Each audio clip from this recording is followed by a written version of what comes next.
Bonjour à toutes et à tous et bienvenue sur les news de Noon. Aujourd'hui, je vais débriefer le match Maroc-France. Un match qui a été palpitant, un match qui n'a pas été parfait pour l'équipe de France, mais un match qui a débuté sur les chapeaux de roue avec un but de Hernandez. Parce que il y a eu le feu. Il y a eu une passe de Varane qui a transpercé la défense du Maroc pour aller sur Griezmann qui a fait le bon appel. Parfait. Jusqu'à là, on se dit, ouais, cette passe-là est fabuleuse. Ensuite, Griezmann a réussi à trouver Mbappé. Mbappé a pataugé un peu dans la surface de réparation. On a vu que il a tenté, il y avait beaucoup de monde dessus qui était revenu, et il a tenté et ça a été contré.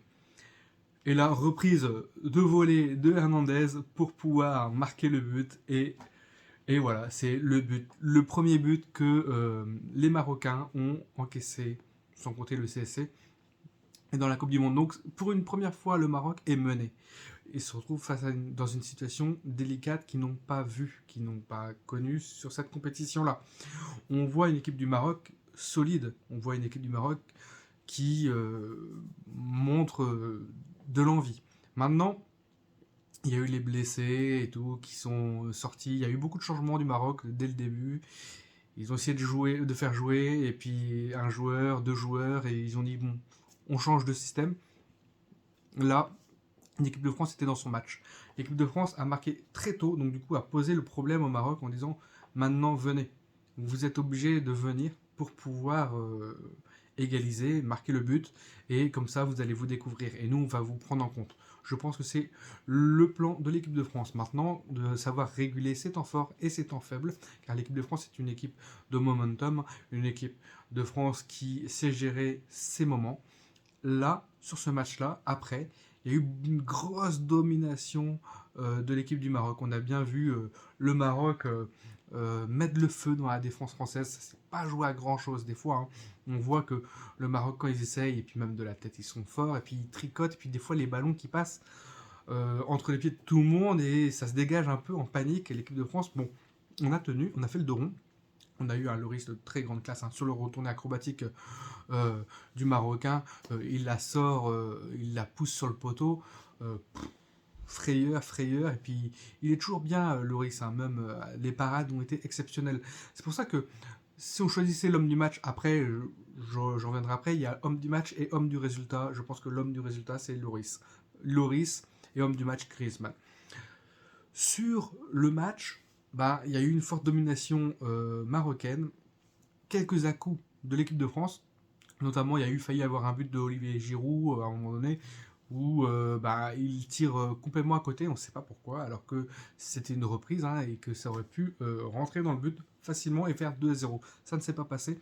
À la fin de la première mi-temps, pardon, il y a un gros temps fort de l'équipe du Maroc qui pousse corner sur corner pour pouvoir marquer le but. On sent que l'équipe de France est au bord, hein.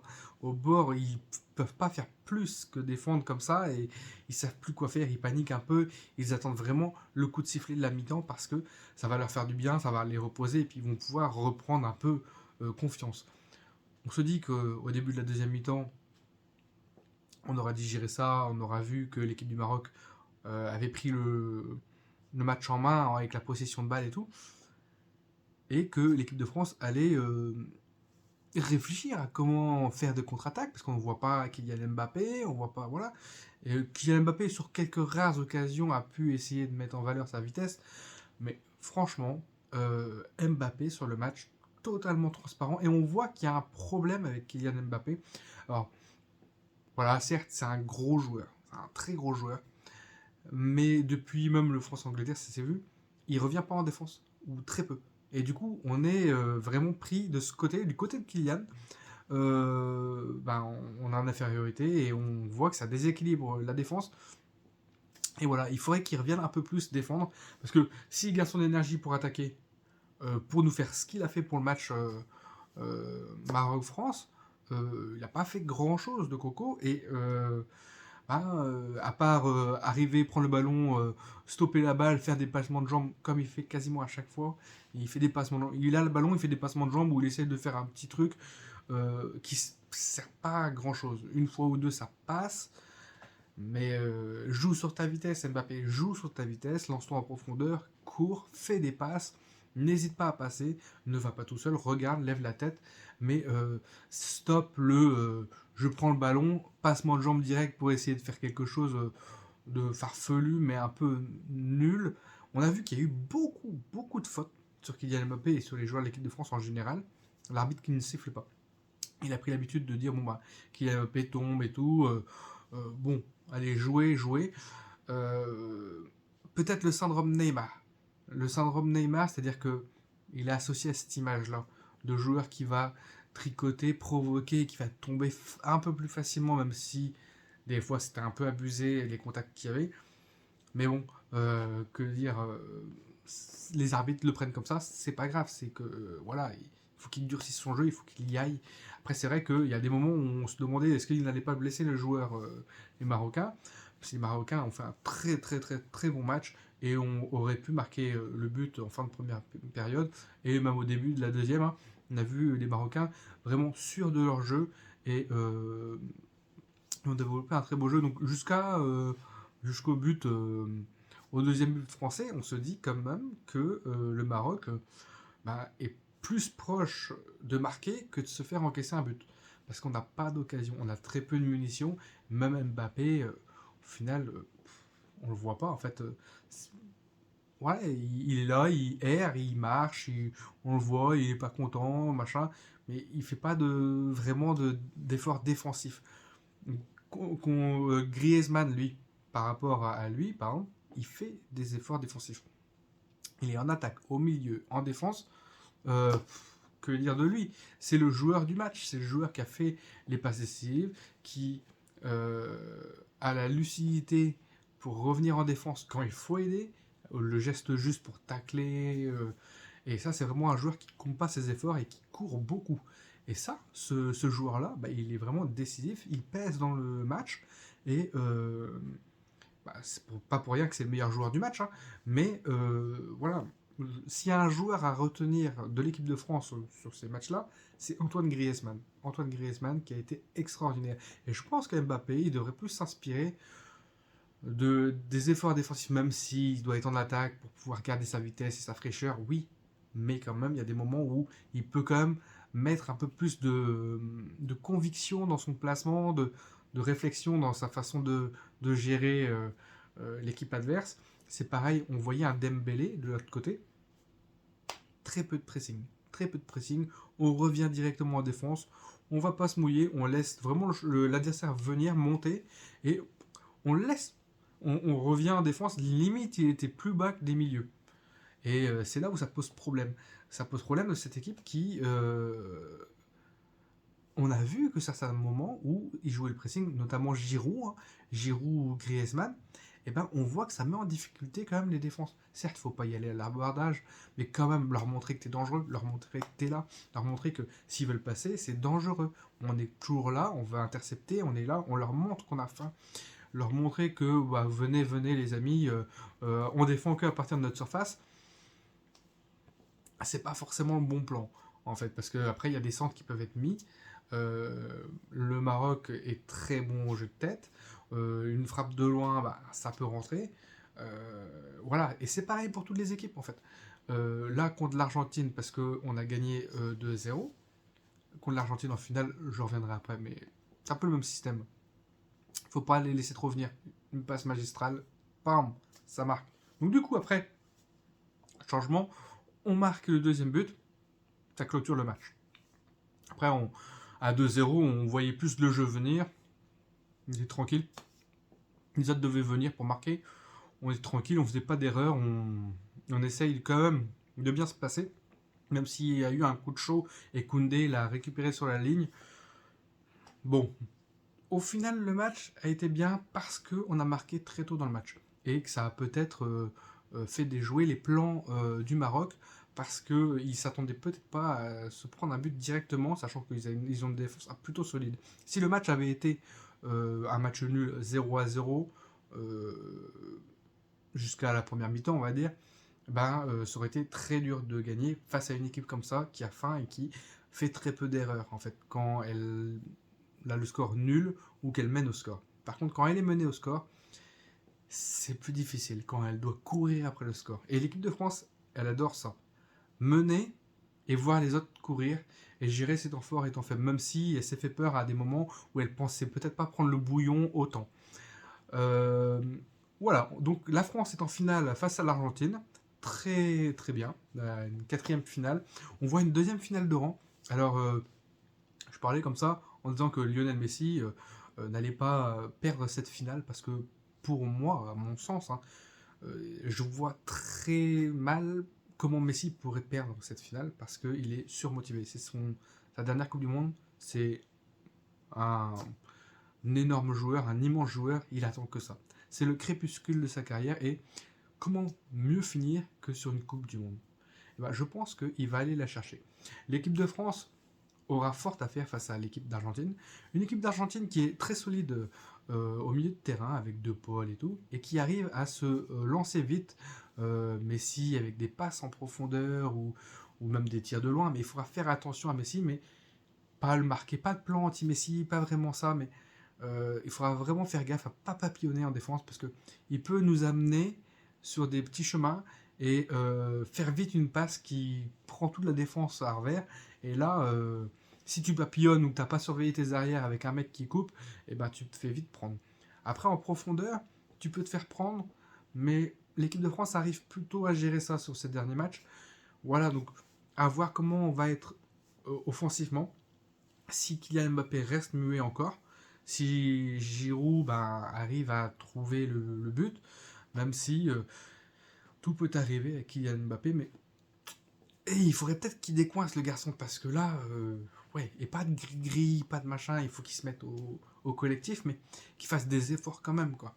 Et il faut qu'on se montre dangereux. La défense, il ne faudra pas papillonner. Ce serait bien qu'on récupère Rabiot, parce que Rabiot, il apporte une sérénité, il apporte du physique. Et ça, on en a besoin.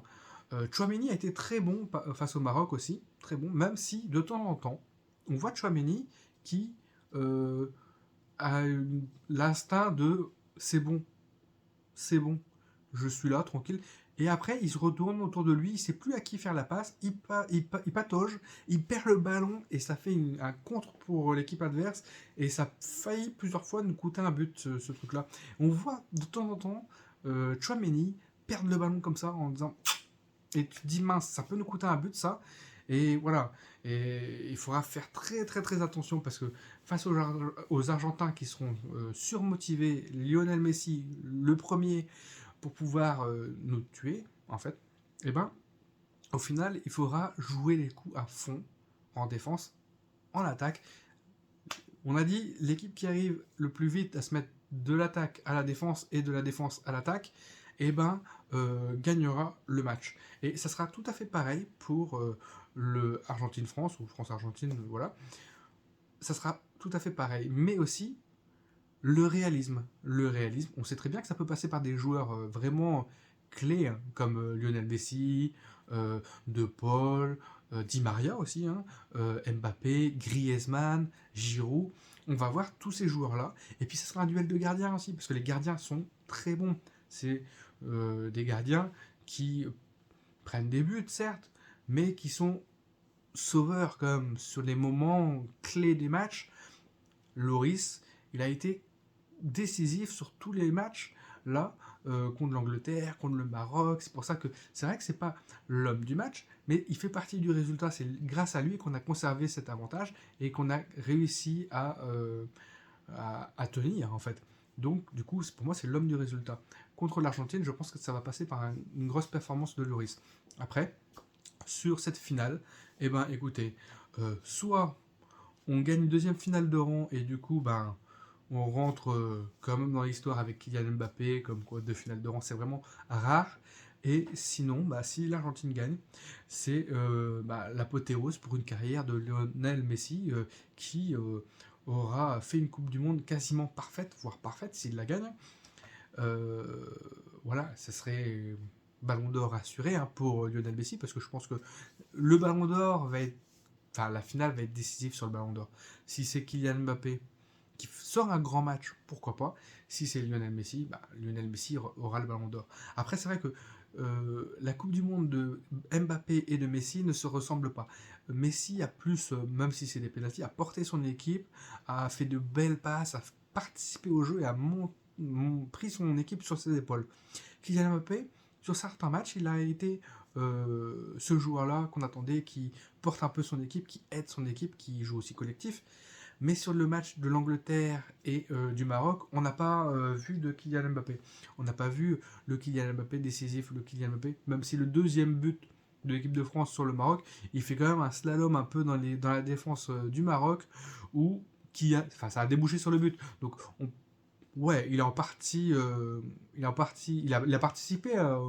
au deuxième but.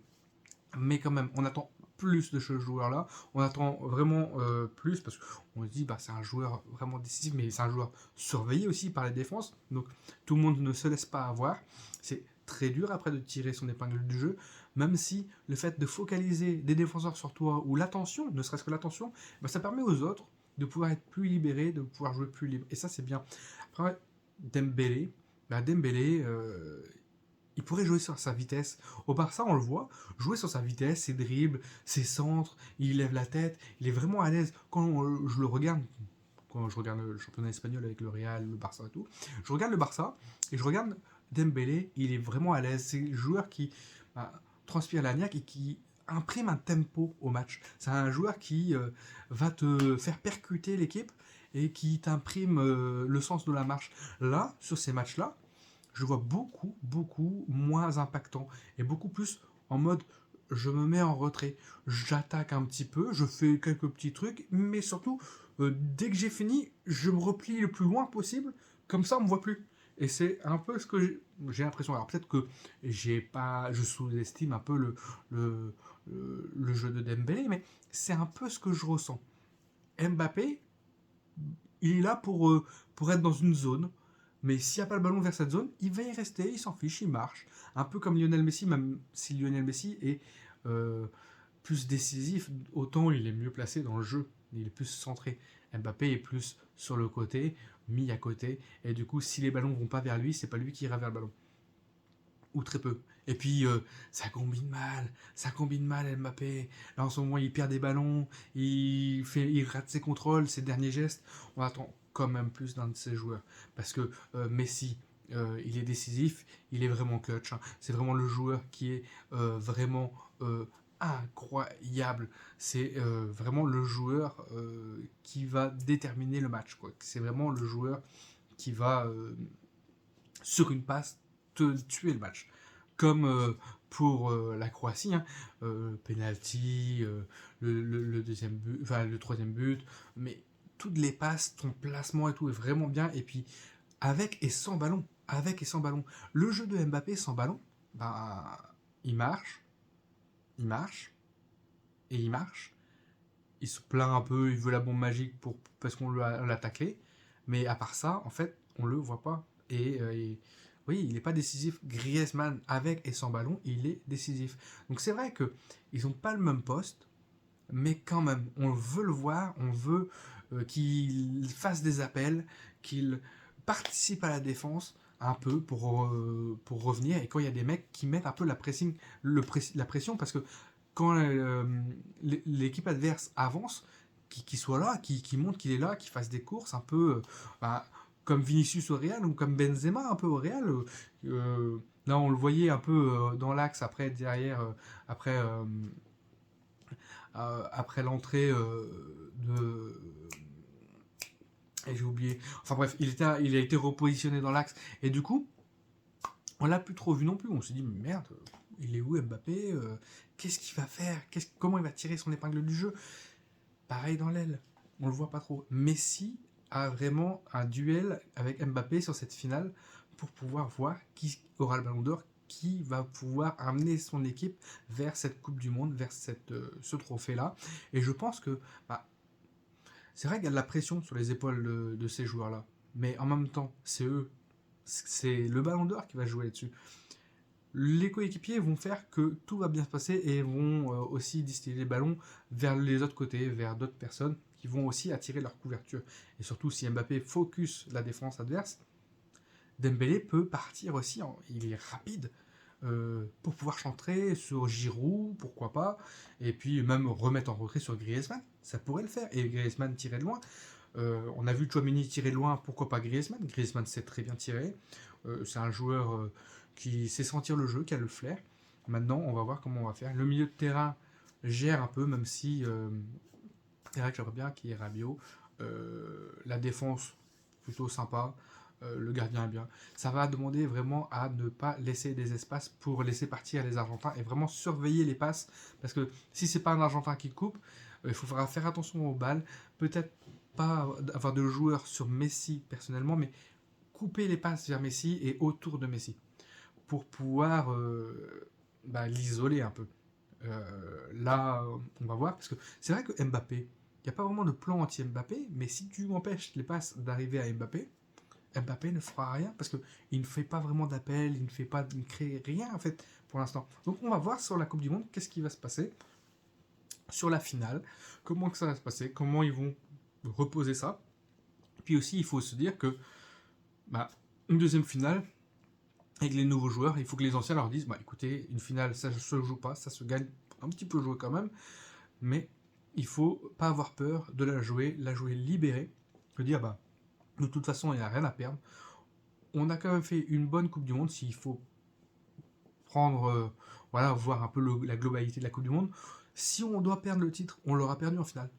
Donc au final, on aura vendu chèrement notre trophée, on aura été bien, présent là où il faut être, et puis surtout, on n'aura pas de honte, on sera sorti par la grande porte, mais si on va la chercher, cette coupe, je pense que ça pourra faire quelque chose d'énorme. Et par contre, je voulais en venir, Messi, s'il la gagne, c'est lui le Ballon d'Or.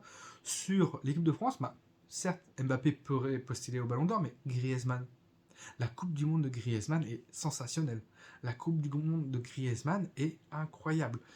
Tout ce qu'il apporte pour toute l'équipe. Alors, je laisse le doute planer sur Griezmann ou Mbappé. En attendant, on n'a pas encore la coupe. Il faudra mener cette dernière bataille à bien. C'est la bataille ultime. Il faut la remporter. C'est c'est la consécration. Voilà, la troisième étoile, pardon. On a la deuxième étoile. On veut la troisième. De toute façon, l'Argentine veut aussi sa troisième étoile. On va voir que le meilleur gagne. Tchou!